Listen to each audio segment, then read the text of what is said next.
Welkom bij deze technische handleiding over de Dyson SV12.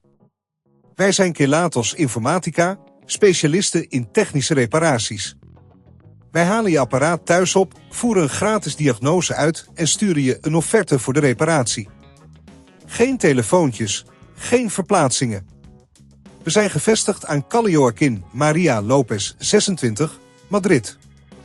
Handig, transparant en professioneel. Link in de beschrijving.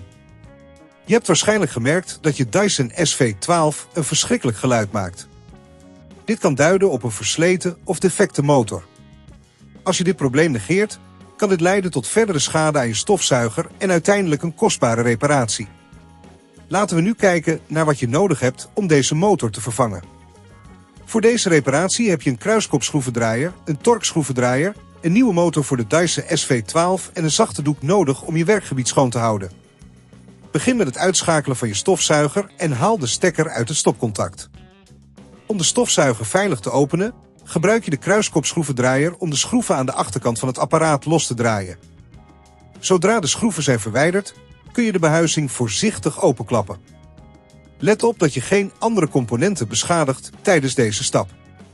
Zoek nu de motor. Deze bevindt zich in het midden van het apparaat. Controleer of er geen zichtbare schade is, maar als je het geluid hoort, is het waarschijnlijk tijd om deze te vervangen. Om de motor te verwijderen, moet je de torkschroeven losdraaien die de motor op zijn plaats houden. Zorg ervoor dat je deze schroeven op een veilige plek legt, zodat je ze later kunt gebruiken. Trek voorzichtig de motor uit de behuizing en ontkoppel de kabels.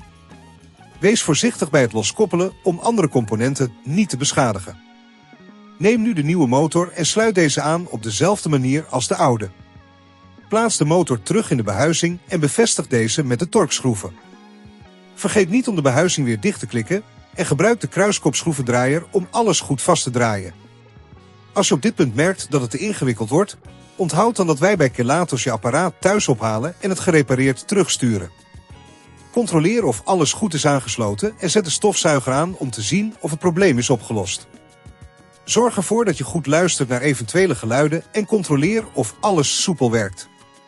Om te voorkomen dat dit probleem in de toekomst opnieuw optreedt, is het belangrijk om regelmatig onderhoud uit te voeren aan je stofzuiger. Maak de filters en borstel schoon en zorg ervoor dat je geen grote voorwerpen zuigt die de motor kunnen beschadigen. Als je het risico niet wilt nemen om je apparaat te beschadigen, bij Kelatos halen wij het op, repareren het en leveren het thuis af in heel Nederland. Link in de beschrijving.